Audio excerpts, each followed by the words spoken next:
This is October 9th, and this is the University of Minnesota Shotokan Karate Club, and this is being recorded for later asynchronous training.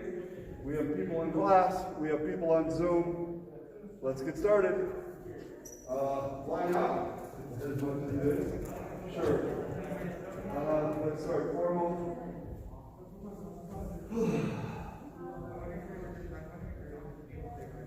Wrong leg. Do you remember what to say? Okay, so what comes first? And then,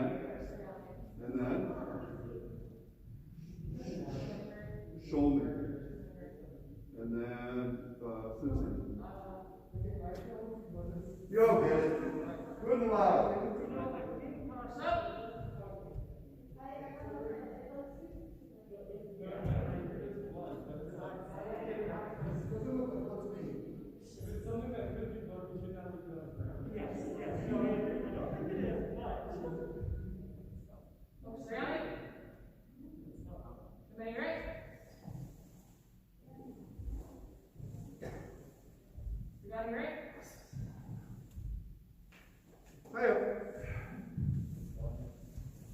So when they talk next door, you can hear that on the recording, louder than obvious.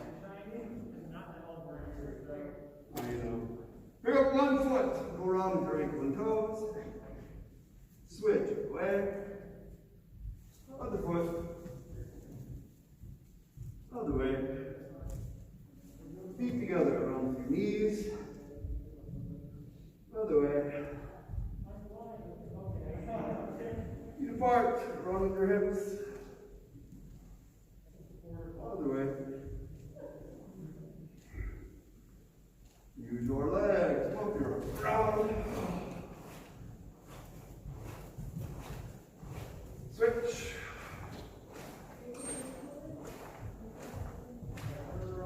Cross. Twist.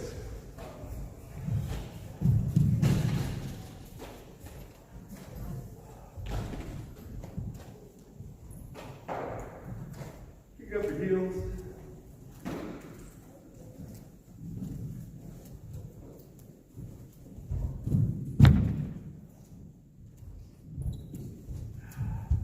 Try squatting. Put your hands on the floor, straight your legs. Squat. Straighten. Squat. Straighten. Squat. Straighten. And squat. Keep it up. Down and forward. And back. And forward. And back. And forward. And back. Reach over one shoulder. Switch. Side. Switch. Straighten the leg. Switch. Switch. Switch. Switch. Switch. Switch and drop down. Switch.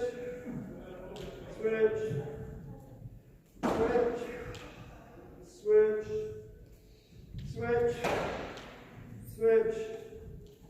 Switch. And switch. And rotate. All the way over. Stretch the outside of the thigh.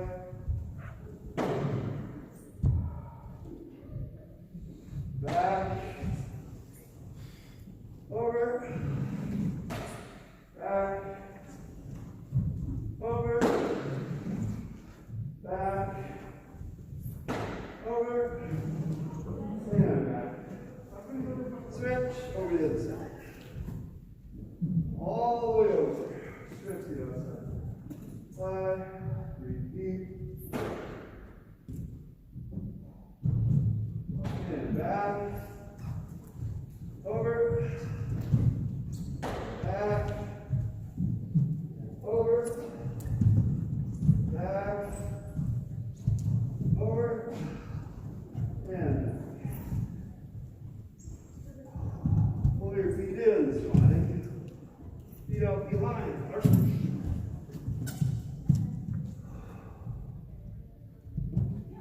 back, touch your chest to the floor.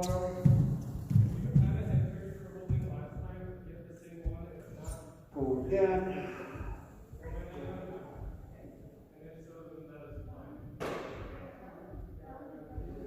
Pull your feet in. Slide. Straight your legs down. Roll up. Run through it. Switch. Side, side. Squeeze one knee into your chest. Switch. Switch. Switch. Switch. And reach around behind. Go. Switch. Switch. And switch. Shake out your legs. Turn to the uniforms.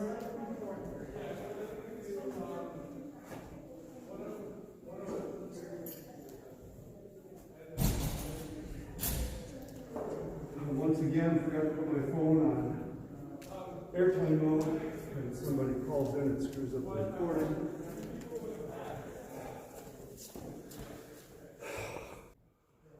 Okay.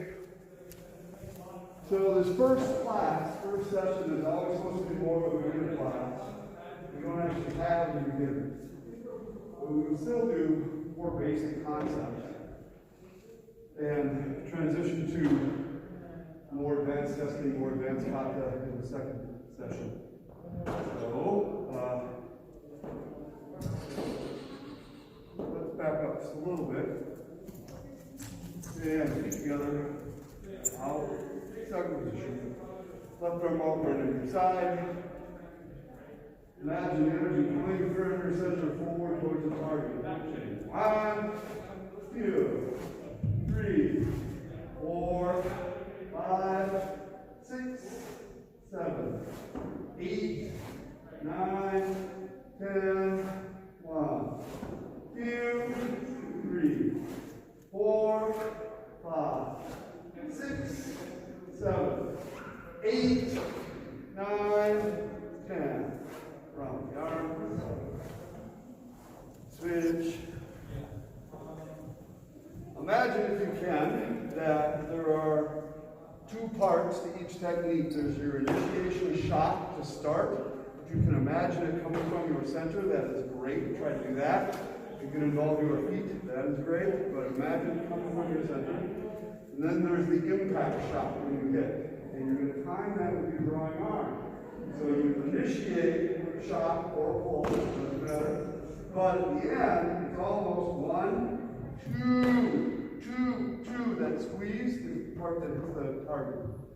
So just see if you can feel this part at the end of each technique, a little extra squeeze.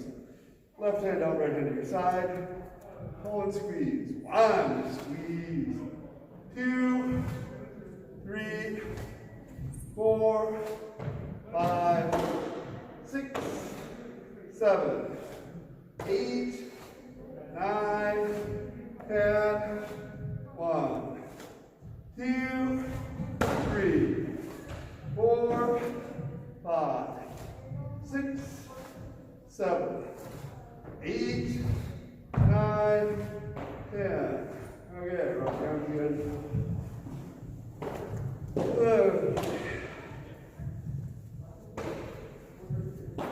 Put your heels together and your toes together. Again, imagine the energy is coming forward from your center towards the target, like if you take the side out of a fire hydrant and the water gushes out to the target. The edge of your fist gets caught in the stream and goes flying out towards the target, coming to a point out there somewhere. Okay, punching. 1, 2, 3, 4, 5, 6, 7, 8, 9, 10. Heels in, toes out. Squat all the way down, straight. Keep your center in front. You might have to lean back a little bit more. Pull your center together a little bit more, like you're pushing against your belt, kind of. Now, lean back a little bit more. Punching. 1, 2, 3, 4, 5, 6, 7, 8, 9, 10. Hey, back up. Shake out your legs a little bit. You get cramps in weird places for this. So this is a way, one of many drills to try to move from center. Try to keep your spine stable. If you find yourself wiggling every time you punch, you're too shouldery, start to lose your balance, you're not quite centered like you could be. So don't try to punch too hard, it's more like you're just completing the action. Keep the other toes together, left hand out. Squeeze at the end. So again, you're going to punch, squeeze, and squeeze at the very end of the punch.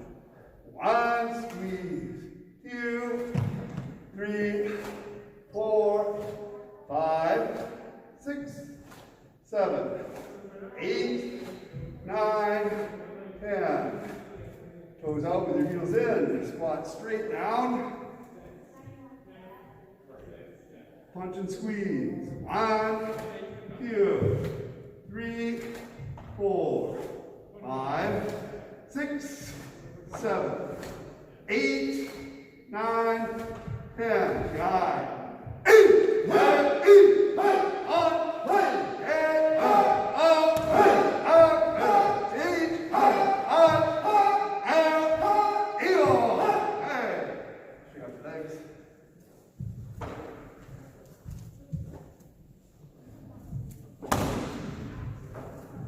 So part of doing this is just believing that you can.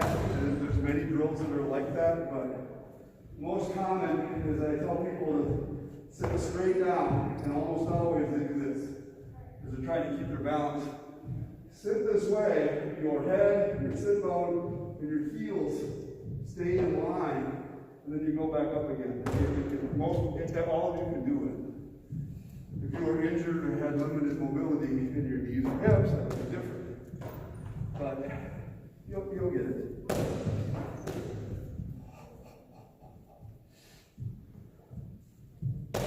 Feet together. Second position. Left arm, let's go forward, get it back. Second punch. 1, 2, 3, 4, 5, 6, 7, 8, 9, 10, 1. Turn, right?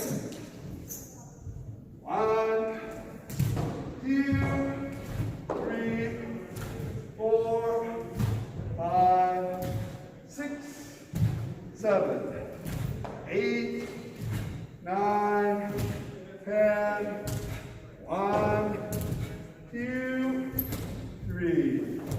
Turn. Stand up because we're still sort of warming up.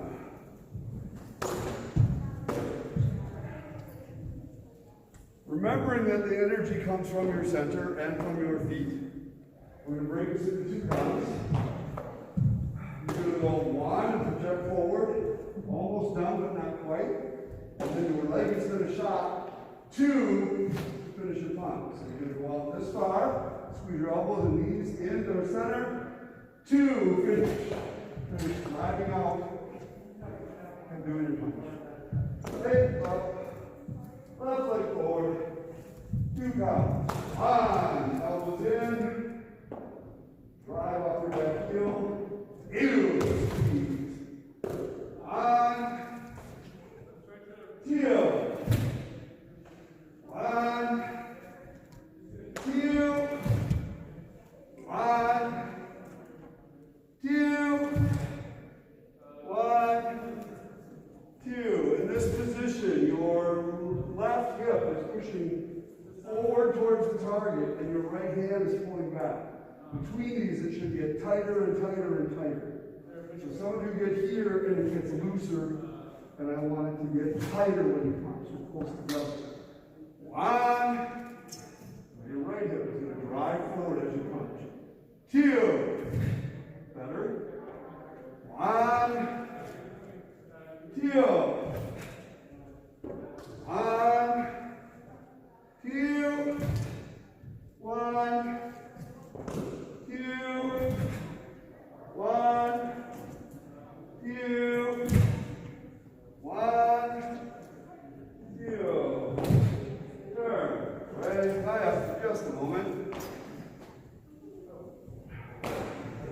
So two problems that I noticed that kind of everybody does a little bit. Everybody's doing a little bit of one or both of these. The first one is up. Just a little bit. It's like, okay, I'm down. Oh, no, I'm not down. No, I'm just a little up. So to fix that, try to bend your knee a little more, grab a little more. Maybe think about sinking a little more as you move forward, and you'll end up going straight. But that little bit of mental tension can pick you up, and that makes it stiff for the second half. That was one thing. The second one is the in and out problem. So do not let the weight go over there, and then let it go back over there. Try to keep your center even like both feet are equal, and I'm moving forward, and this is going straight forward and straight back, and not this way and this way. Okay? Kind of a basic karate concept. It might be a little easier if you stay a little narrower when you punch. It's just a little wide. Makes it go that way. And a little more narrow might help you figure out how to shoot. So that being said, from application training last year, you might remember that in and out serves a purpose if you're using more legs to disrupt the you're popping their hip back. You can't do it now because I can't touch you. I feel really bad about it. I love it. So this is a rule for almost always, but not sometimes you do things differently. Left leg forward. Hey. Still two counts. Try to let this glide forward and then snap. On, glide. Arm up, push forward. Feel snap. Push your left hip forward more. On. Feel. On. Can you just push it down so it should be heavy. It should be pushing forward. Feel. On, feel. That's way better. You have to do that while I'm not trying to push it. Feel like it. Look at you going to go. On, down, feel. That's better. Weird, right? 1, 2. That was very good. 1, 2. Almost. 1. Just push this forward. Meet this hand. Feel. Still too much room. 1, 2. Get forward pressure. 1. Step up apart. Your head's in front. Woo, that's good. 2. 1. Feel. Hey, good enough. Hey, rest for a moment.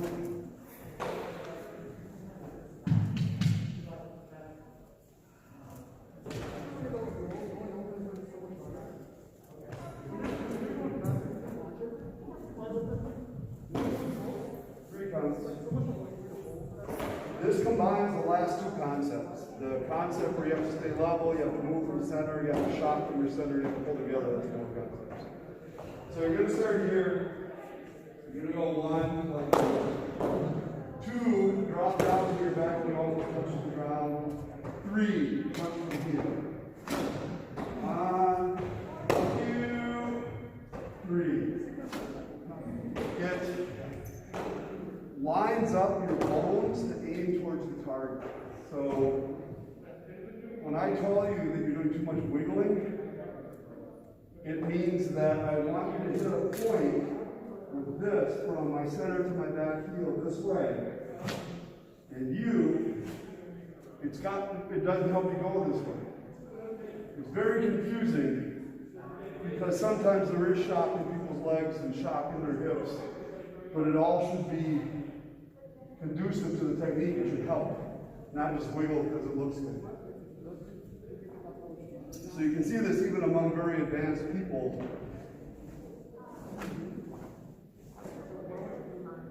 To a certain point, it helps. but after that, you're just wiggling for no reason.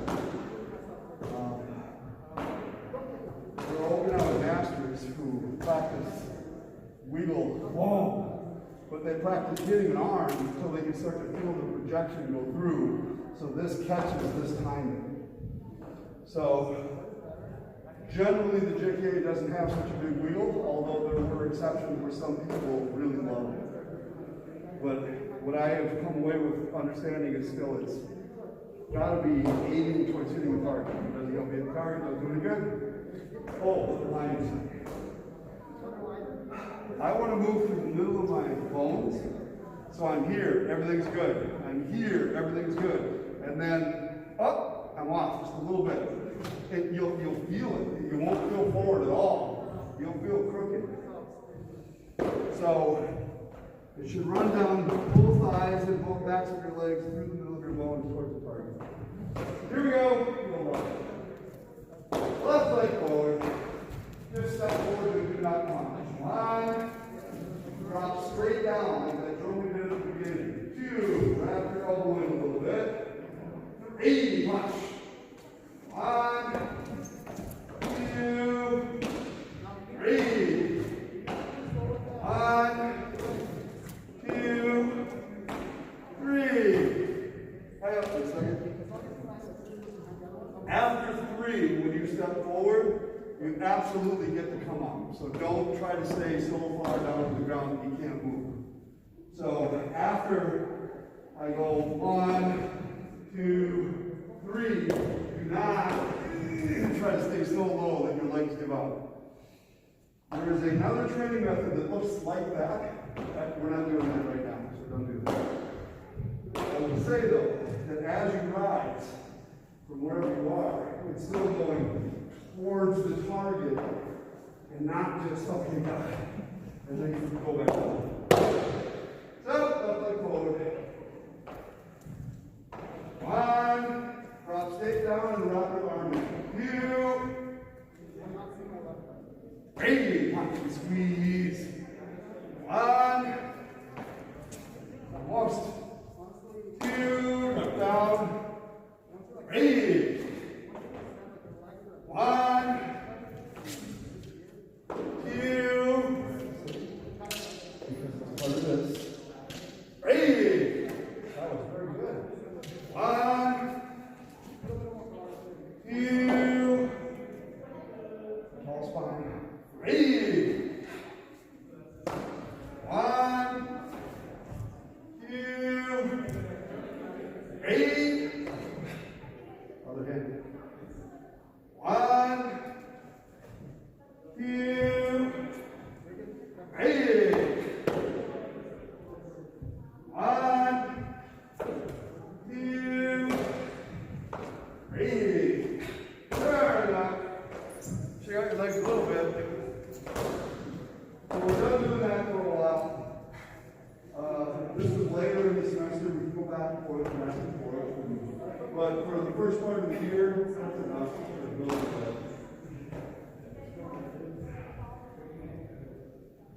At the end of class today, I will try to quit quarter 2 or whatever we're supposed to. But there are 3 exercises that I've been doing on my own, actually on it too. And I probably started that 20 years ago, and then it only goes.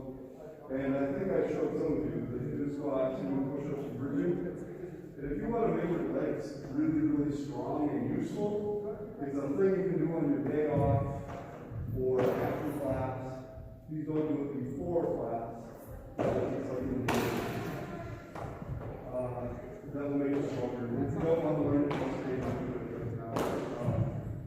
But any calisthenics, push-ups, bridges, those are good for you. I think it's better than most weightlifting, unless you are understanding the task-specific exercise behind your weightlifting, then that can be great too. The problem with a lot of weightlifting is there's isolation. It only moves this part, and doesn't involve this part. And sometimes it's really hard on the shoulder. Sometimes it teaches you bad habits. So you start to punch, and you're very isolated. Nothing wrong with being strong. I'm a big fan. Be stronger. But if you spend your time doing stuff useful strength, or practical strength, and bodybuilding or some of the regular weightlifting stuff. Powerlifting is by its nature useful. It's a little on the extreme side, so it's you. Anyway, remembering what we just did, try and step forward and punch. Move from your center, glide through the floor, drive forward and hit. One count, going this way. Left leg forward, right? Step and punch. 1, 2, 3, 4, 5.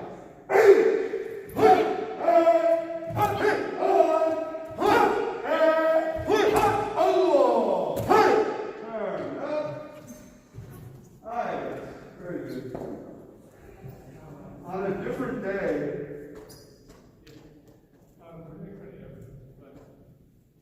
we will train this next thing more. But anything to look out for just to do general training is don't stop.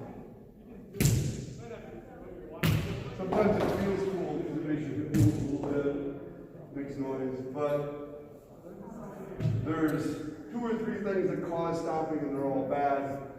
One is a misdirection. So I want to glide forward towards my target, but I'm driving forward from my hip so hard that my hip is tilting up and then I drop my foot out at the end. That's bad. One is that you're stopping on purpose because you like it. Also bad. The third one I can think of right now is you're losing control of your weight and balance. So I want you to be able to move where after every technique or control where your foot goes, and not just, even if it's tiring, even if you're, oh, this sucks, okay, good. It's a lack of follow through in your training. Be aware of it as you do kata or whatever it is you're doing. Try a few more basics. Probably still some powers, but I like it. Left arm, left leg forward, get an eye. Moving forward as you want. 1, 2, 3, 4, 5, 6, 7. Backwards. 1, 2, 3. Twist more. 4. 5, and your front knee, 6, 7, shoulder down, head straighter, yes, elbow higher, shoulder down, elbow higher, it's a hard, oh, you're getting there, 2 counts, first count, here we are stable, this hand is open. It's like it's blocking something coming for your head. This arm wraps inside. On 2, pull this head down to the floor. Rotate your hip and block. Ready? 1, hold. Pull out of your sport leg. 2, twist. 1, 2. 1, 2. 1. Win. 2.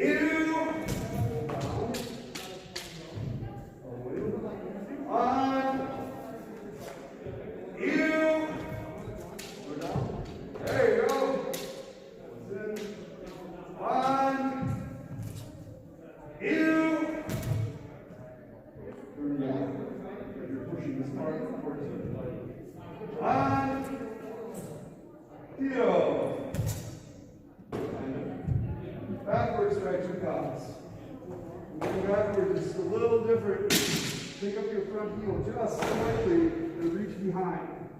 Do not push and drag and move. I'm here, I got control of my balance, and reach backwards. 1.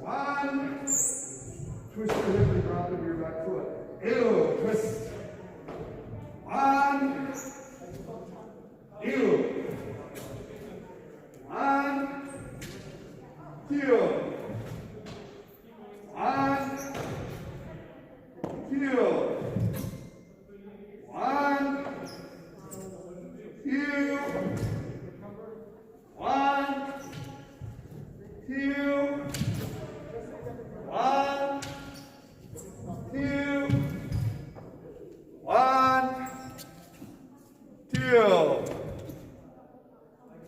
don't arch your back. Don't arch your back, pull your tailbone under more.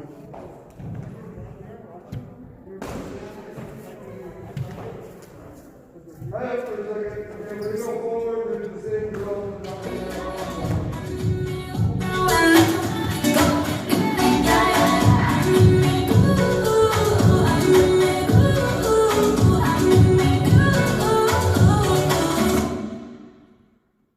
When they do that, they put a warning on my YouTube. Copyrighted material.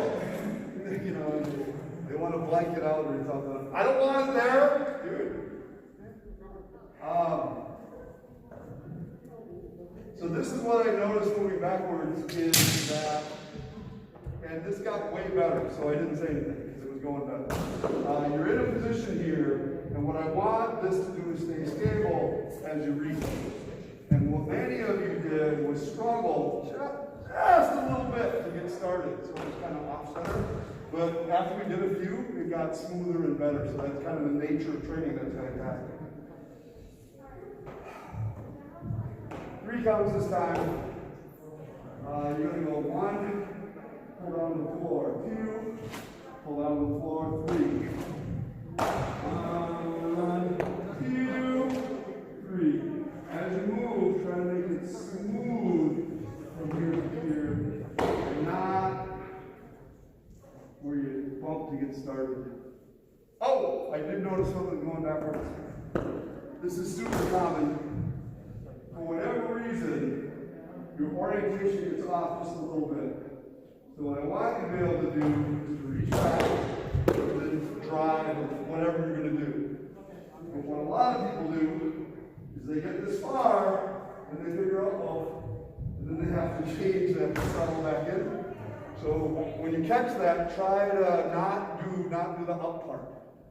You want to go where you were, the good spot with nothing in between, and not like, uh-oh, I have to adjust.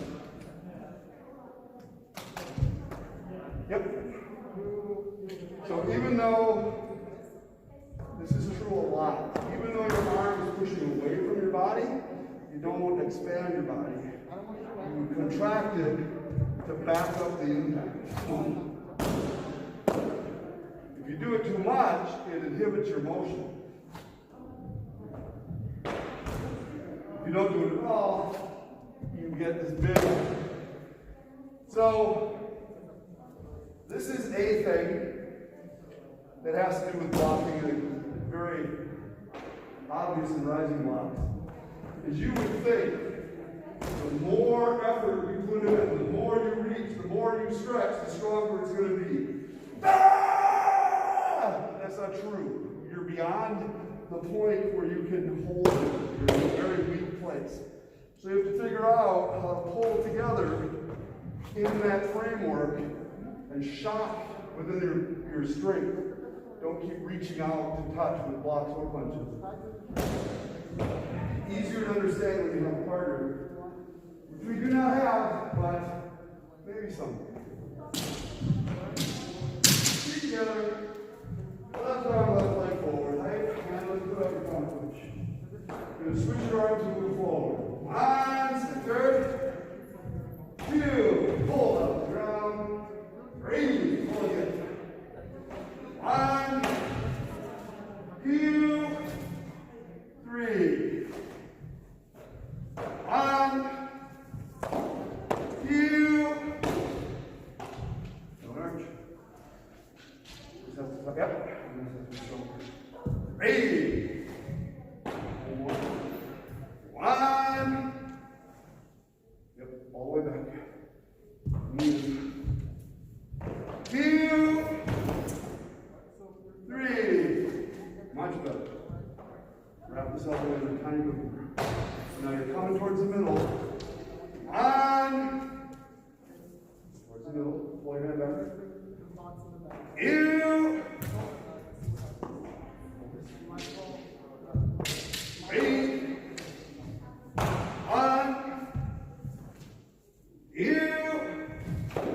3. 1. 2. Read. Backwards. On. Reach and pull together. Your drawing arm will help you. Squeeze your drawing arm until you're stable. 2. Twist more. 3. 1. 2. 3. 1. 2. 3. 1. 2. 3. 1. 2. 3. 1. 2. 3. Hey, just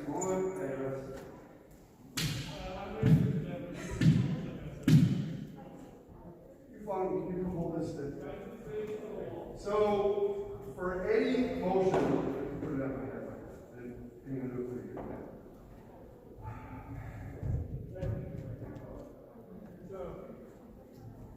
For any block in the circle blade, you have a lot of options on how you want to generate power. So in a rising block, for instance, it's most often taught that I'm driving 90 degrees against this, which is probably true in many instances to block it away.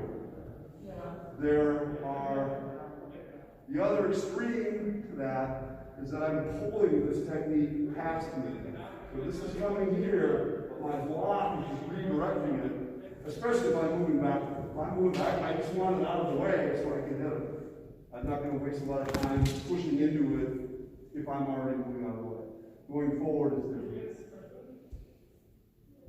An outside block, quite often, so I didn't give you 3 for the rising block, but in the outside block, the easiest one is 90 degrees straight to the side. Everybody hopefully knows that.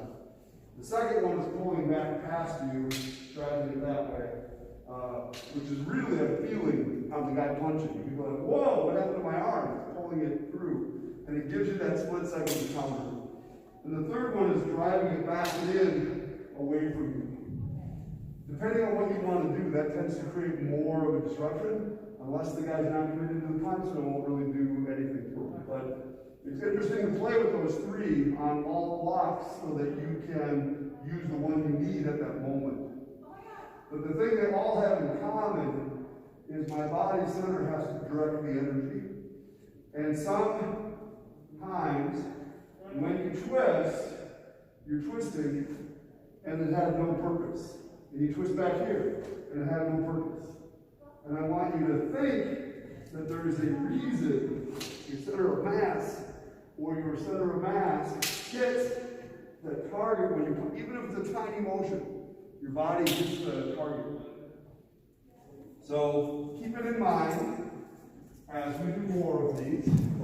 Every time you twist your hip, you're not just twisting your hip. You're trying to figure out how to get your center to hit the target, and hit the target, or hit the target every time. So it's the reason you twist. There are other ways to do it, but that's a basic one. Left leg forward, counter punch up. Moving forward in 1 count. Rising block, counter punch. 1, switch, block, counter.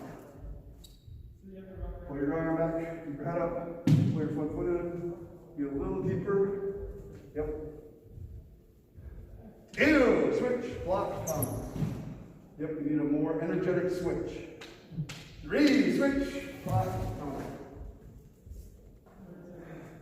4, switch, block, counter.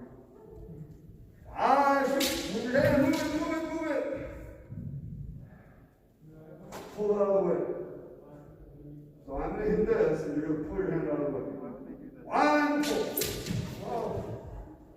Block, counter. 2, move. Other hand. So when I count, you can do this.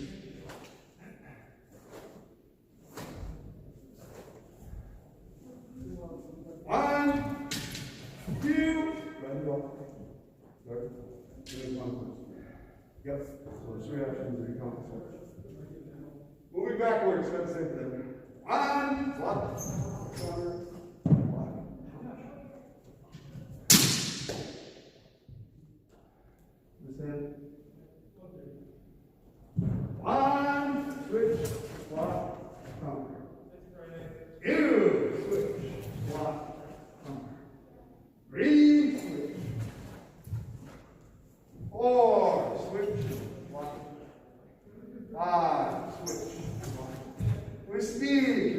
backwards, behind the punch.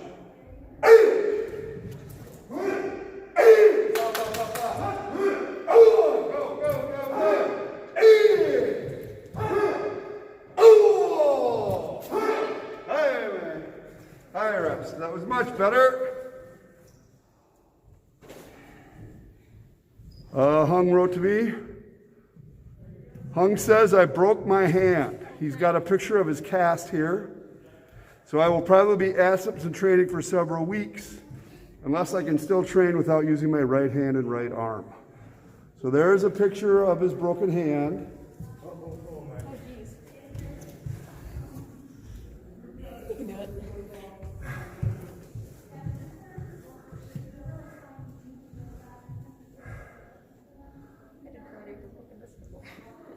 Yeah.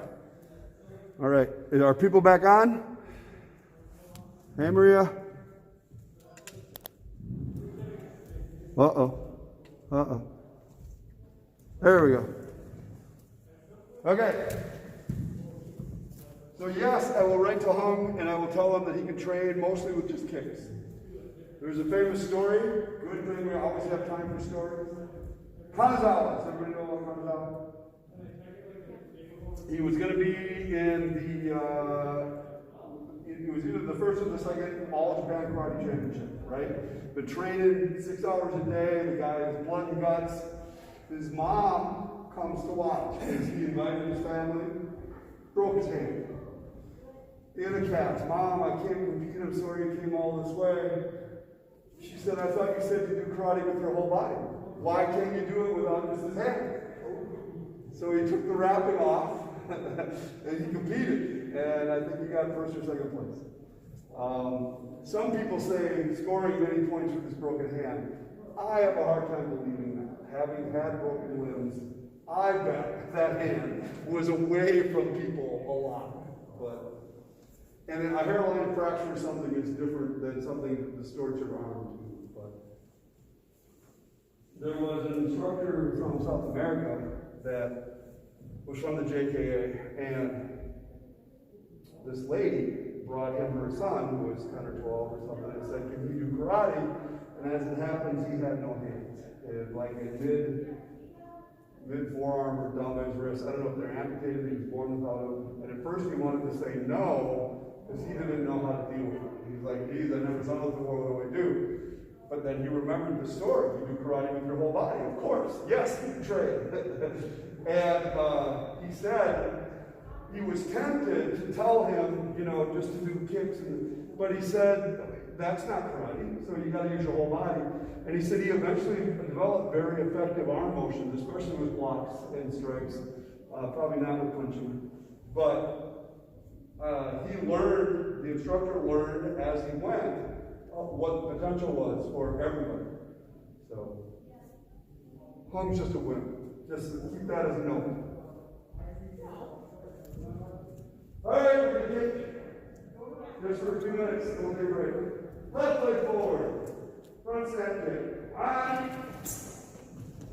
2, 3, 4, 5, 6, 7, 8, 9, 10, 1. Turn. Since we're talking about moving from center, when you hit things, your center decides what's going to go where. That's how karate should work. It's for kicks too. So for all kicks, we have a very precise form and sequence and sometimes a progression that they teach people to do. But sometimes that doesn't matter if you're still hitting with your center. So if somebody's lacking flexibility, or they're older, or there's more experience, you can kick at any odd angle. As long as you use your center, you're still a good kick. So a semi-round or whatever you want to think of for a kick is fine. When you copy the outside motion without the inside motion, it's still not karate, even if you're really good at it. There are people that hop around and kick one foot over and over again. The guy named Bill Wallace, Bill Wallace was. He was famous kickboxer, who's also I was first bodyguard. But anyway, he was terrible by karate by our standards. The guy trained all the time, and he was naturally lightning fast. So I saw a demonstration that he did when he was over 60. So he was not young. And he does demonstrations like he's always telling jokes. You know, he's not a serious karate guy, he's all fun. So he said, let's say you lay your foot up here, and the guy starts to block. Just keep him in the head, boom, and he went like, just like that. You're like, did he kick? I mean, he just went boom, like it was nothing. And he said, if the guy starts to catch on, do it again, boom, boom. He just did it faster than the guy could move his hand up and down and try to not be hit. So I can train every day for the rest of my life. I would never be that fast. He was just naturally fast. You can always improve, but sometimes somebody is stronger, faster, more flexible. But, so the early kickboxers that I saw, that were famous in the open system, they all built on their strengths, and they sort of point, which at the time was basically touching somebody who was off it is nowadays too, where our system tried to go the extreme opposite. They wanted 100% commitment, good control, good distance, good timing. Because at least then you're practicing something that you want to see in your basics and your kumite. So it was very difficult. The rules became so restrictive that people couldn't score a point. They got very frustrated. And the battle for Cincinnati was how do you take world, national, and world champions and tell them when your points don't count anymore. Sorry. And the same is true for kata. They could jump and kick and spin and land and be extra deep, but if they weren't moving from their center, no, didn't want to even make credit. And so it was a really hard sell. So lots of people left. And unfortunately, I feel like what Sensei wanted was something that was truly effective, truly representative of what karate was, not to be confused with kickboxing, MMA, or regular boxing. And the world in general has gone towards this showmanship type stuff. Point, they would have never known. So, even like in the tournaments we have, where I try to be stricter, it's not like it was. It's not. So, but I think that he was right. If you want to try to build a good technique, not rewarding sloppy technique. And I will try in the future years to see how I can ease that in where people can say, oh, it's a good idea. Because right now, his position was, no, that doesn't count. There's no one. And so you get no credit for doing anything. Years of training, years of experience, and that did not build any bridges. So, but it is hard because people, my awareness of karate and what is and isn't karate has changed and grown a lot. And there are people who look nothing like what we do that are very effective fighters, very effective in self-defense. So how can you just say, well, that's no good, because you don't do the same that we do. So it's a very tough road, and what I've decided is it's kind of an individual thing. If you think it's important, you should work at this. If you want to win more tournaments, you should work at that. If you want to, I think the advantage of our style, our system, is when you get to be 50, 60, 70, you can still do the karate training, and you can still improve. Where if it's purely a sport system, you will get a little slower, you will get a little less flexible, you will, it wears on you after a while and lose your ability. Now, conversely, those people I was talking about, a lot of times they're Okinawan stylists with their short stances and maybe a little shouldery, they stay fine for a whole karate career. There are competitions in Okinawa and in Japan for people over 70, and some of them look really good. So, that's cool. I think a good benefit of karate is it should keep you healthy, make you feel better, make you feel happy, and hopefully keep you active way later. So most of the karate until they die. And hopefully, that's in your 80s or 90s or later now. Anyway. Attention Rebel members, we want to let you know that masks or face coverings that cover both your nose and your mouth are required at all times in recreation and wellness facilities, even while exercising and during group fitness classes. Masks may only be removed while showering, drinking, or during water activities at the pools. Remember to keep 6 feet apart from others and wipe down equipment before and after use. Again, masks or face coverings that cover both your nose and your mouth are required at all times in our facilities, even while exercising. Thank you and have a great day. We're just going to go down that a couple more times and take a break. Front kick the 2 counts, hold the recoil here so that you have pressure going back down into the floor. Gently let yourself out on 2. Don't like, okay, got it. 2. Here we go. 1, hold, 2. 1, hold, 2. 1, 2.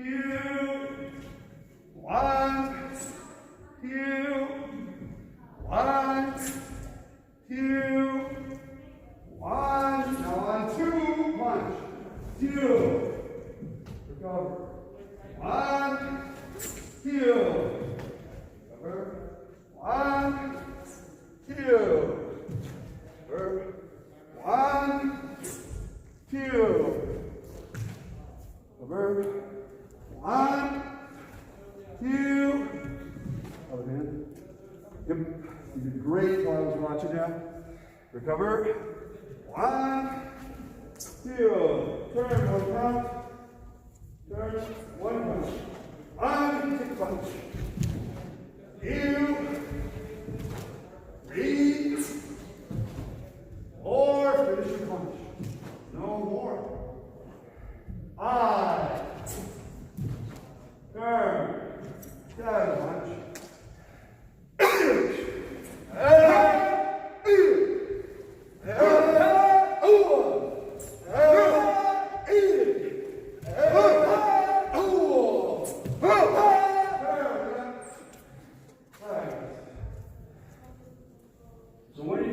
4 or partner work, I want the techniques to really be the same. And one thing that I know they don't stress a lot in competition is finishing your punch by driving out. And it's kind of a learning stage. And the problem with it is there are very, very advanced people who can shock their body, oh, and it drives through the target. So people try to copy that, and they go 1, 2, 1, 2. There's no commitment there. So for a while, you have to take the time to finish and then recover. And when you get better at it, I'll tell you faster or quicker.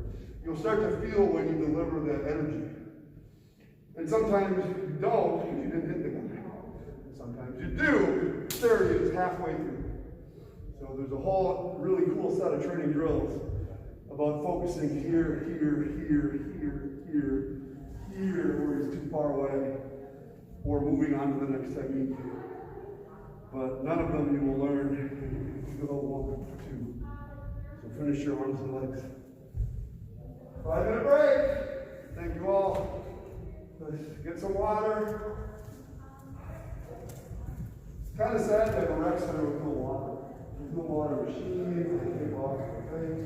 So if you don't bring water, it's kind of in trouble. I'm going to shut that thing on for a second.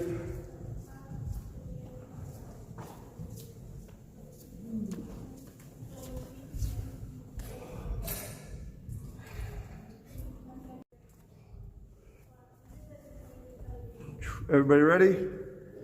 All right, so Jean-Noel and Maria, you are both doing Heian Yondan? Hi, Jean-Noel's son. Oh, all right. And these guys are also doing Heian Yondan and testing for 5th cue. So that's the basics we'll go through. And we have been through Heian Yondan quite a bit lately on the last Zoom class and probably on the Monday before. But we'll still go through it. We'll just also try to get into some other stuff. I'm fine with Heian Yondan too. Good. Good. All right, well, we'll get it in there. Spread around, face this way. We'll do some basics. Feet together, out. Feet apart. Left arm, left leg forward, give it a high. Triple punch. One head, two stomach. 1, 2, 3, 4, 5. Moving backwards, rising high counter punch. 1, 2, 3, 4, switch, block, counter, bigger switches. 5. Moving forward, outside block, elbow striking, keep it out, back fist strike. 1, block, okay. Elbow. 2, elbow. 3, 4, 5. Moving backwards, inside block counter punch. So your back arm right now comes underneath, and you twist and then twist. Your left arm's going to block first. 1, block, counter. 2, block, 3, 4. Don't arch quite so much when you block. 5. Moving forward, knife edge lock and back stance. Front snap kick with your front leg, spearhead strike. 1, lock, kick, strike. 2, lock, kick, strike. 3, downhill a little bit. 4, 5. Moving backward, same technique. Can you switch your hands and feet? Good. Moving backward. 1. Finish it. More turn. More turn. 2. More turn. 3, 4, 5. Alright, wait for just a second. Is there any special reason that you're way over there in the corner? I don't want to be the way. Oh, you can move in a little bit. We're fine. Kicking, front leg, back leg. We're going to start with front snap kicks. Left leg forward, fighting position. Snap, snap. 2, snap. 3, 4, 5. Turn. Let's do it again. 1. And your leg. 2. A little more hip, just a little more. 3. Front leg first. Again, take the time until I was standing here. 4. 5. Switch your feet. Everybody turn. We got the front now. Let's put everybody have their left leg in front. Just go over this. Washington roundhouse kick. Your hip has to tilt towards the target. Bend this a little more, bend this a little more. So twist and snap, twist and snap. Ready?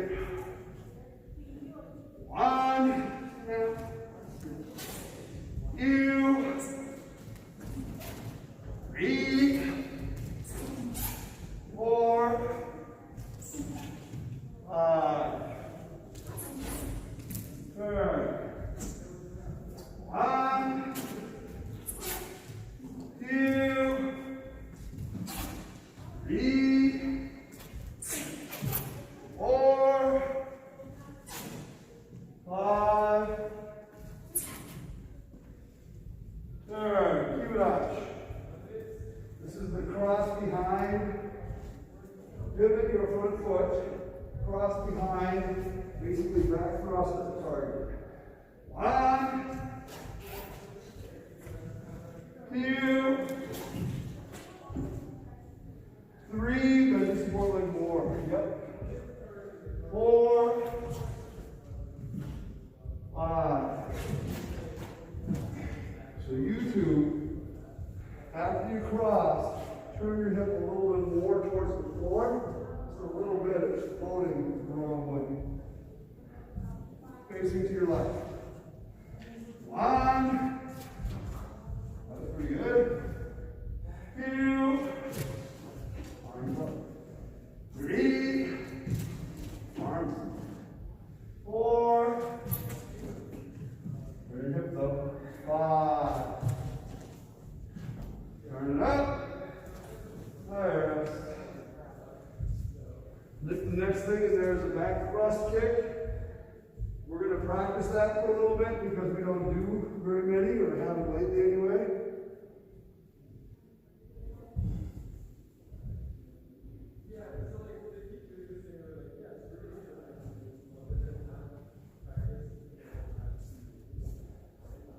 So it is similar, if not the same, as the position you're trying to get into here. The thing is, if it's truly a side kick, there's no reason to turn so far. You can get your hips about here and try it and be just fine. If you're doing a back kick, though, I want your hips to be facing towards the floor, so it is more turn. They're very closely related, though, as far as how your thighs work and you drop your weight. So, if I was side thrusting from a front stance, you would drop your weight in. If you are back thrusting, you drop your weight towards the floor and not towards the side. It's just two different positions. And I know a lot of styles don't really have that. But we do. Yeah.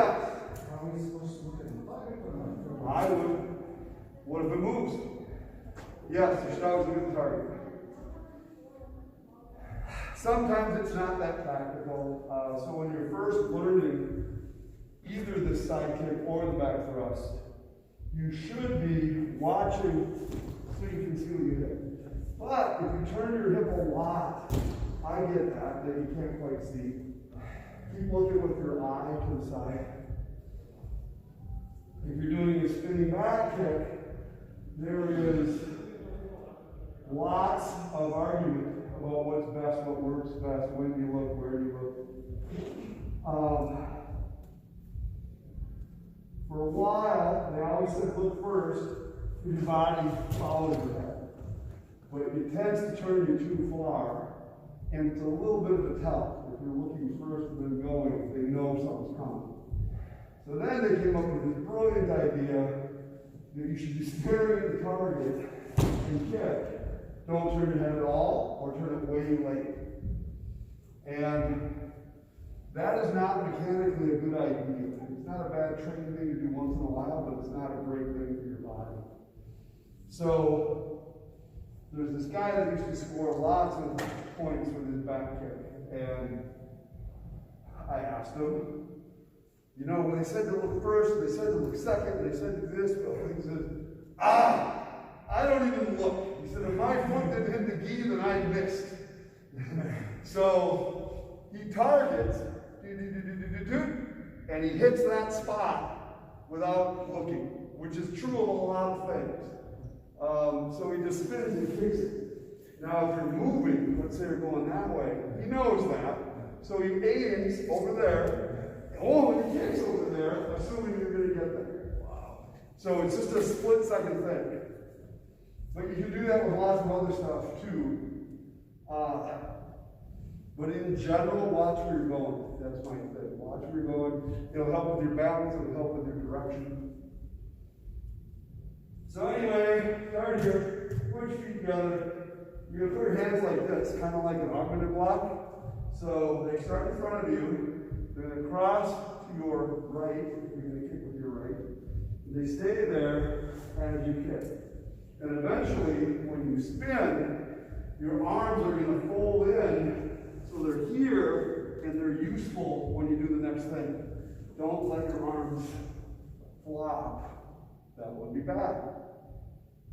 So here you go. Kick with your right foot. 1, boom, and back. Do the right one again.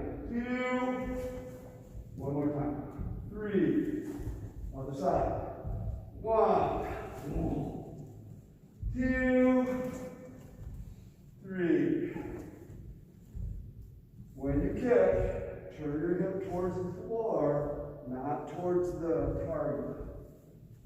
Better. You could even do more. So, when we move across the floor, which we'll do next, this will be an easier thing to understand. You're going to take your body center, and you're going to push it down into your inner thigh and your foot. So you go down when you kick. Down, down, down. And this will help other techniques to understand this down, because the tendency is to stand up and kick. And generally that's a bad lack of direction and lack of control, even though sometimes people can hit really hard that way. But it's a little bit like if I'm in a front kick, I want to keep control of what I'm doing, and if I habitually hop, maybe I can kick really hard, but my bounce is shot for at least a split second. And if you face anybody any good, they'll knock you to the side and hit you, or if you're trying to defend yourself, you'll lose your balance. I mean, lose your balance in a tournament, no big deal, maybe you don't get a point, maybe you get scored on. Lose your balance in real life, that's not good. You can go down to the ground, people hit you. So, the whole traditional training concept is supposed to keep going back to self-defense in real life. What if I had to do this in real life? How useful is it to go, pop, pop, pop, pop, pop, pop, pop? Not that useful. Cool in a Bruce Lee movie, not so cool if someone's trying to stab you. So, it's the choices. Although, now that they're right on that concept, there was a article about 3 different people that were martial arts instructors that got mugged. And basically a guy pulled out a knife and said, give me your money, whatever. And the 3 responses were radically different. One guy broke the guy's arm and hit him. One guy blocked the knife down and hit him. One guy did a jump spinning back kick and clocked him in the head. That's what he knew how to do. He was great at it. So if you're good at something and it works, that's fine. So, Was this the same class or were 3 3 separate events? separate events, 3 people that didn't know each other. This writer was just collecting stories and trying to apply them to self-defense scenarios. It's just, sometimes we, the traditionalists, said, well, that jumping and spinning stuff, that's a waste of time. Turns out not always. Sometimes it's good. If that is your only action, though, that becomes less effective. You're definitely more exposed, you're definitely up in the air longer. But if you're good at it, you can make anything work. That was the short story. I have another story as long as I'm talking about self-defense. And we, if you notice, it's hard to breathe in these masks. It's terrible. But anyway, this story will be quicker. And this is a real story. I know that it happened. I read it. The guy that wrote it happened to him. So, there was a Japanese instructor teaching Basai. And it all has to do with this technique right here, like that side punch. Okay? He taught it correctly. Good hand position, good coil, good drive. That's how you do it. The guy that was learning it got to say brown belt or so, and for whatever reason didn't really learn it very well. And he had what's called a ballistic coil, or perhaps a lazy coil, where his legs went out like that before it went down. It's just what he did, and never got corrected. Partially because his instructor never let anybody ask questions. But he moved away and was now teaching. And he was the opposite, where he encouraged people to ask questions. And one day, somebody said, Sensei, in Basai, why do I put my foot out here before I kick? And he thought about it, and he came back like the next day and said, well, if the guy's got one foot in front, maybe you're scraping his shin to lock his leg out before you stomp on it. And the guy said, oh, cool. A short time later, guy was grocery shopping, was walking out to his car, and a guy tried to assault him, and he did that. He scraped the guy's leg and stomped on him. And it worked just great. So here's the thing. A guy taught it right, a guy learned it wrong, a guy taught it wrong, but came up with a good reason to do it that way, and then it worked when the guy needed it. And kind of that's the story of all kata and all applications. People don't know what they're for, not really. It was secret information. I think people knew before 1900. After 1900, 1905, they stopped teaching it to the general public. And maybe a few people knew, but the general public was much more about calisthenics and discipline and spirit, much less on application and self-defense. So when I go back and try to re-engineer the techniques, I give them something useful to do, and I hope that that is close to what they were supposed to be for. But in the big picture, it doesn't matter if you can make it work. If that works for you, that's a good application. So anyway, back thrusting. Put your right leg in front. You're going to stack your hands and thrust backwards, and then drop down. So you're only going to kick and move backwards. One, kick, and back. Two, back. Three, we're moving backwards into a full stance. Yes? Can you pull up? So, when you're like this, Yep. you're running backwards now, or is it? A little bit. So, there are times when I would teach something like 1, 2, 3, 4, because it's teaching your body how to work. But if I'm moving backwards, after this, I want to recoil enough to get my balance back, but not so much that I waste my time and then put my foot down. If you start to spin, the rule's a little different, because then again you're trying to recapture your balance and your base, and that extra high recoil, there is a good reason for that. But then after you understand it, you don't need it anymore, you can do something different, and I'll show you when we get there. So anyway, everybody put your left leg in front. Drop your weight down in your support leg, kick with your heel. 1, and step back.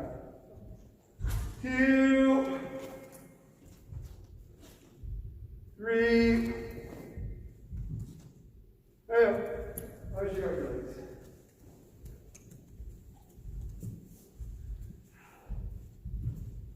Okay, now we have to go to 4 counts. And I think that's all we're going to do for that kick today is the 4-count version, and we'll work on it later. So this 4-count version teaches a few important concepts. The first count, I'm going to spin this foot towards my target and turn my hip towards the target, but leave my foot behind. So I'm going to go 1, pull. This is in place. This is light. Attention local patrons, the time is now 7:30, facilities will be closing in 30 minutes. Lockers are available 15 minutes following closing. Please plan your time accordingly. Thank you. 2, you're going to thrust and hold with your heel. 3, take your knee up. It helps you turn 4 down. So practice that for a little bit, and then we'll see. Left leg in front. Turn and put all of your weight on your front foot. 1. Then thrust from here. So your weight's on your left foot, left foot, left foot. This one's light. Yeah, that's better. Now you're going to thrust. 2, 3, pick your knee up, 4 down. Then on your right foot. 1, 2, pick your knee up. 3, 4. 1, turn.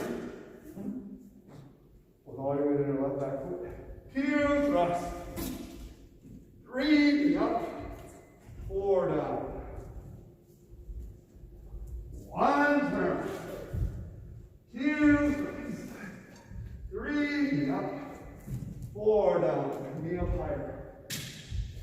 1, turn. Weight goes on here, because you're going that way. 2, thrust. 3, knee up, and your hip forward. Yep, 4 down. Can you feel where you got hooked and then you're balancing better? That's what your goal is to get to that. 1, 2, 3, 4, 1, 2, arms in, 3, 4. Good job, you guys.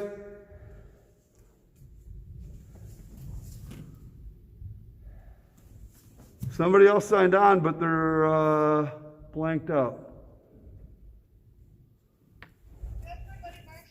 Yeah. All right. Well, we're happy to have her, so tell her we're happy. Turn. This is right.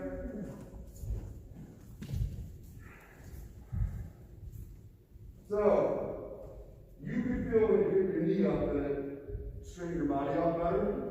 And the goal here is for it to be very similar to your front snap replay. So if you're good with this and can move forward, then when you spin this way and you pick your knee up, you go back to this. Oh, there it is. And you can go. It just happens in a split second.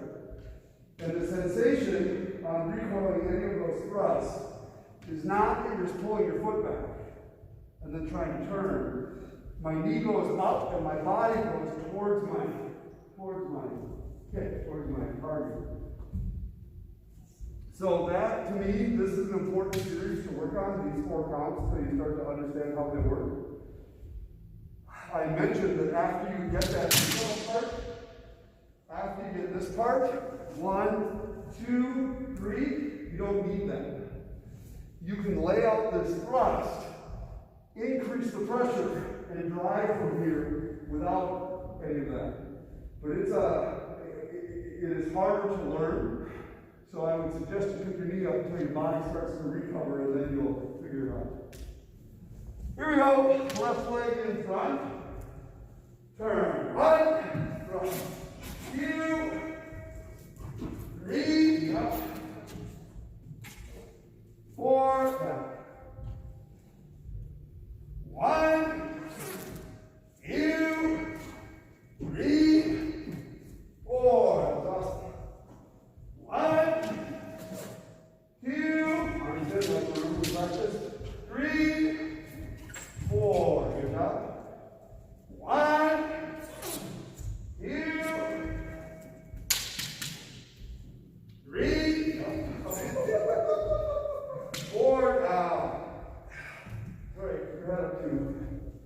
1, 2, 3, 4. Almost. 1, 2, 3, 4. 1, 2, 3, 4. Turn it up.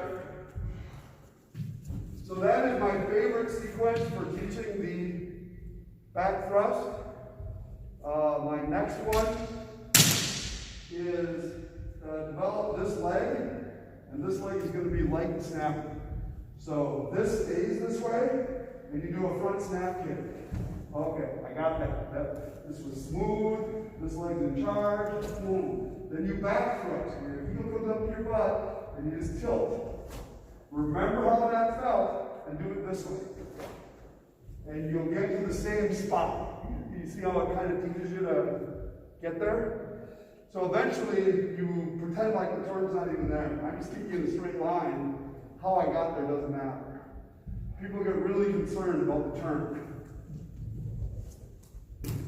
And then their kick is no good. So other people will teach stuff like this, which is fine too. It's trying to get you to go in a straight line from here to there. I just find that people don't learn their body as quickly then. Their leg gets quick and their body's still lost.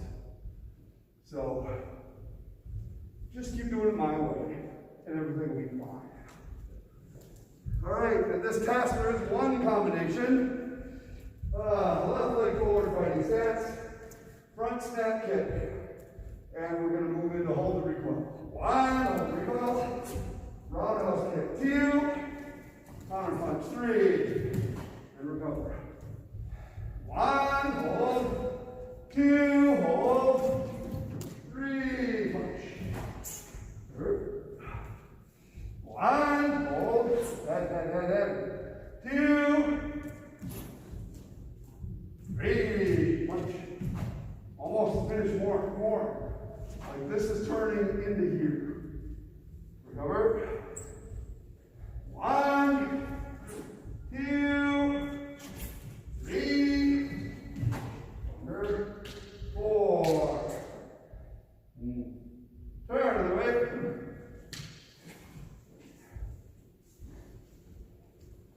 So when you recover, you don't quit. So I was specifically impressed with your technique.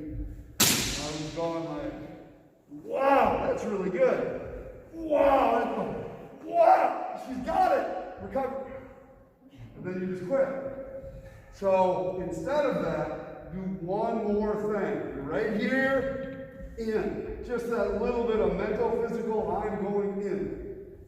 So it kind of dominates our system. All the guys go forward. Not a lot of back, right? And our kumite, Nishiyama kept encouraging forward, which a lot of times meant two people, bang. So you could use a little strategy on that. But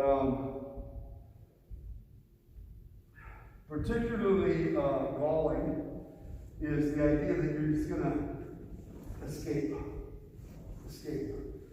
The traditional styles, we hate that. And there was an instance once, I think it was in 1982, the English team came here to fight. And in England at the time, in Europe, they had tournaments every weekend, and they were the world champions. They beat the Japanese at the tournament. It was like unbelievable, right? Nobody ever beat the Japanese in kumite. And they came here, and everybody was so excited. And we had a team from Minnesota that fought their team one time. We did okay, not great. I mean, they super dominated with experience. So we competed once or twice a year. They competed every week.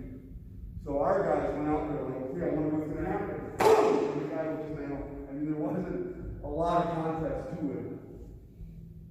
One of our guys was very famous for his kumite, and if you watch the video of him fighting, it looks a lot like because he was getting killed, right? So they captured him.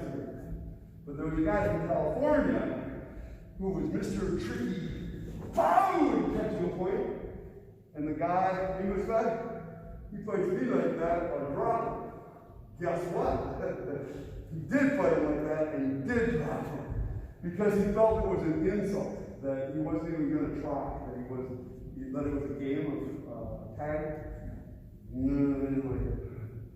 So anyway, that was long ago. It was in this gym. He said this gym didn't exist yet, but it was where this was. Here we go. I was in karate here in 1980. There was a place called the North Tower, and in a stadium. There used to be a stadium in Torreon. That's where I started karate, and it was almost here. I think is one of these rooms around still called the North Tower or something, but it's not the same building. It was across from what's that? The gym, the other rec center where they have badminton and stuff now. No, it's here. You go down the hallway. Oh, the Cook Hall. Cook Hall. So across the field from Cook Hall was a stadium, a real stadium where the Gophers played football. Yeah. And they had a tower, North Tower and South Tower. And the North Tower was a big gymnasium room, so that was our karate class. But when they tore that down, we did karate in Norris Hall, which isn't there anymore. But it was one of these type gyms that all this stuff happened in. So they tore it down. All right, one count. Oh wait, it's the other side. Right leg in front. Front snap and both of you up. That is not good, right? You doubted? You doubted that I knew which one was your right leg? Front snap there. One. Round. Two. 80 punch. Finish your strong arm. Pull all the way back. One. Two. 80. Everybody put your right leg in front. And we start with our back leg in this particular series.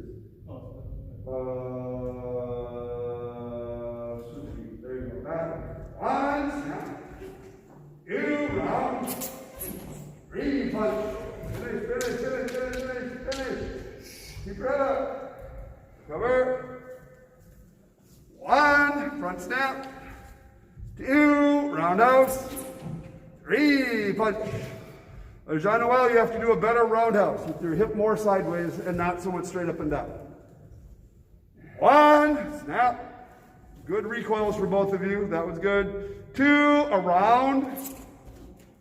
Three, down. Punch.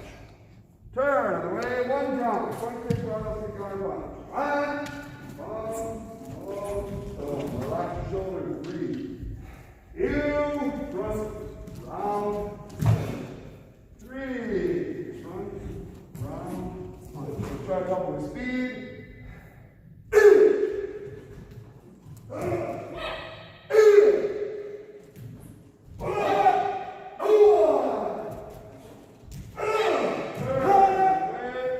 Going slowly.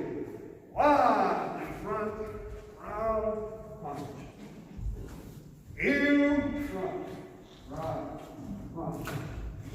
Three, front, round, speed.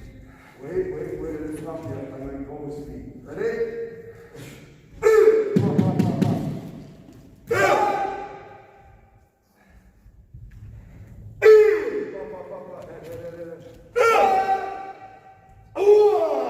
There you go. Turn it up. Very good. Cut it on. Heian Yondan. Just a couple times and we gotta go. Out. And up. Boy. A little longer. More sideways one. Left elbow higher. Higher. There you go. Shoulder down. No, just like that. Yeah. I don't care about that at all. Ew! Look. Turn this foot. Head straight. Almost. Yep, you tilt sometimes. So I'm coming. One. Coil. One. Push your hip more. Twist. Push. Get over your off balance. Hold together. Attention medical patients, time is around 7:45 and facilities are closing in 15 minutes. All activity areas will be closing in 15 minutes. Classrooms may be available for 15 minutes following closing. Please plan your time accordingly. Thank you. Augment block. One. Back stance. Maria, turn your back knee out. Side snap, elbow straight. 1, 2. Shoulders down. 1, 2. Shoulders down. 1, 2. 3, 4.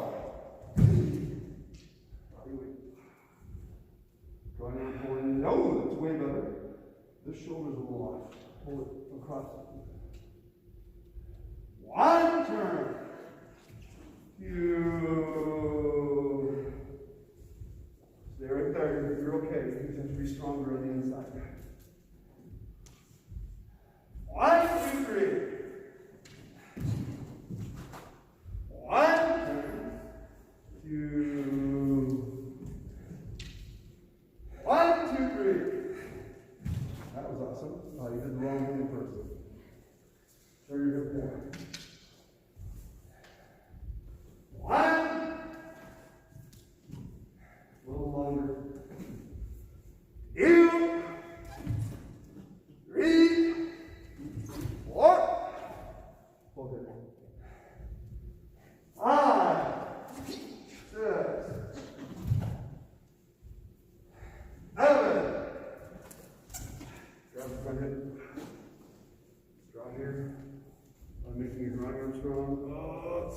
all spine.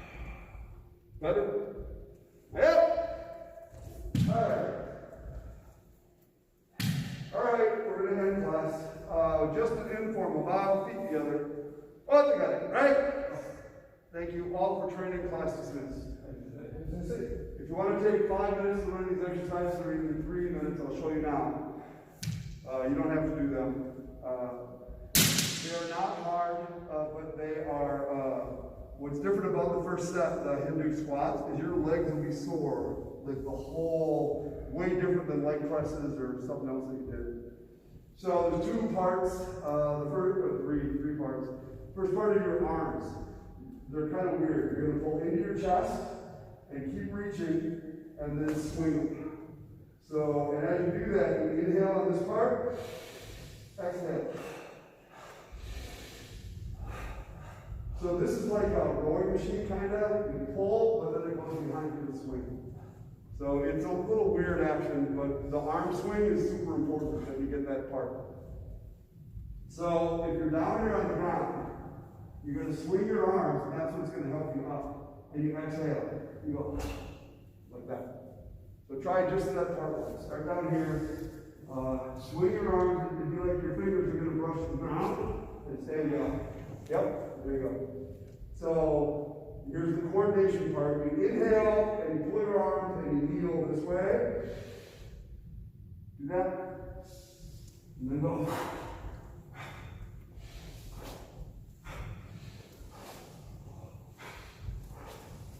And you count.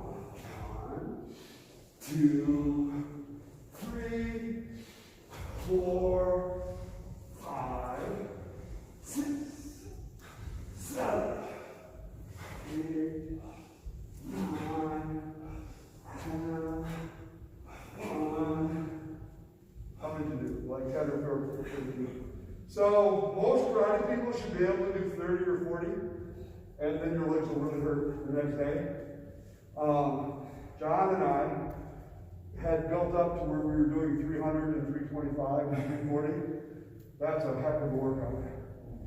And we just started again now. We started with 40 or 50, and now we did 100 yesterday.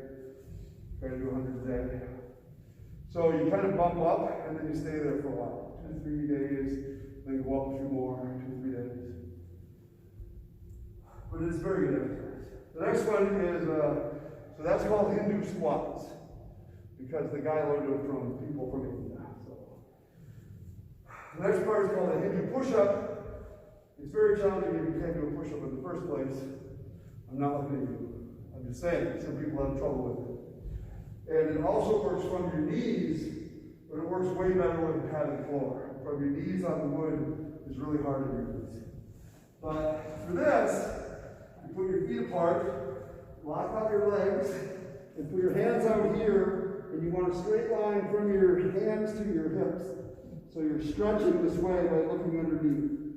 Then you bend your elbows and exhale, and you make a wave this way. And that's the position, this is a stretch. Then you push your butt straight up in the air this way.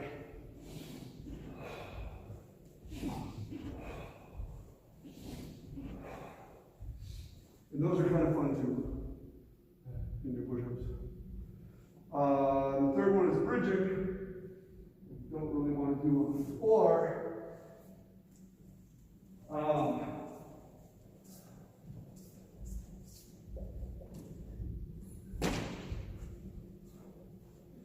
There are many types of bridging. This one is challenging. It will work out your thighs, loosen your hips, loosen your back, loosen and strengthen your neck. And when you first do it, if you have not arched in a while, it is painful. So start kind of slow and work your way up. I'm going to put my forehead on this towel and support it with my hands this way. And then I want to rock so that my nose goes towards the floor. And you exhale. 1, 2, 3, 4. You maybe get to 10 and you hold it here and breathe. So the guy that teaches that does it without his hands. His neck is built up, and he sits there and meditates with the arms crossed on his chest. But of the 3 exercises, that is kind of hard to get in your head to do.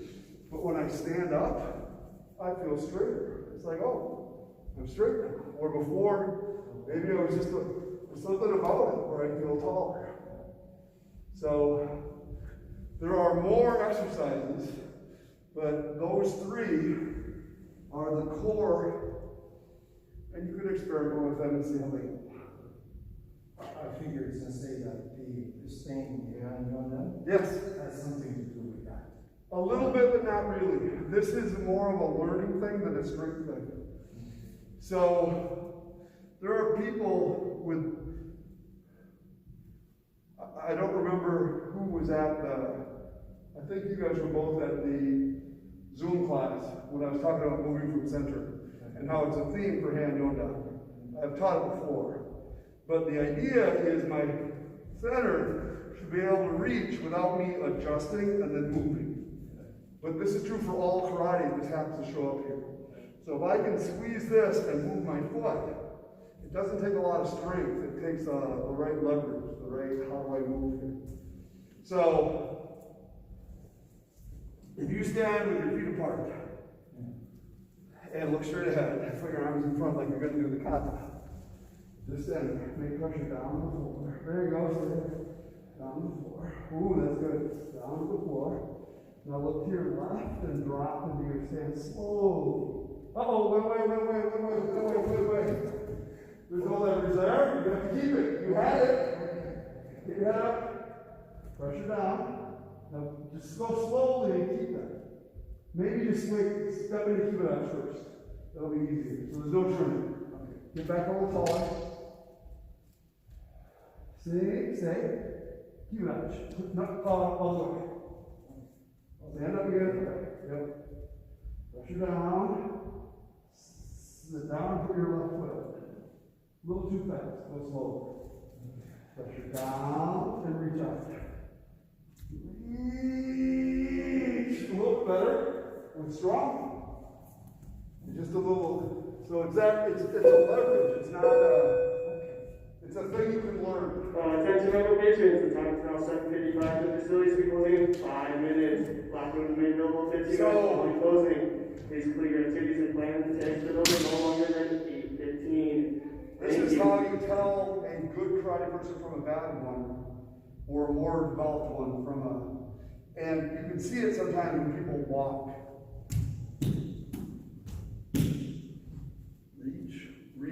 Reach, just a little bit, just enough that you try to. And you don't have to look weird to it. You just have to try to keep it. Yeah. And then, if I'm going to move somewhere, I want to be able to do it without shifting my weight first. That's a little better because you got your feet almost together, so that makes it a little easier. So they teach Tai Chi this way. Because it's easier to start. That's not bad. So eventually, I should be here and be able to go to here or here or here and not lose my direction. Boom. Up, down. That was up, down. On the inside was. That was up, down. You feel the zoom out when you landed? Up, down. So you do pretty good at this because you're flexible. You have to, don't let your feet stay this way though. They have to turn to reinforce your movement.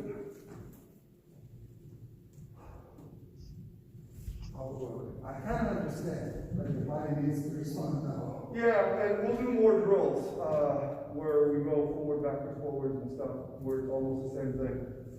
So the problem is,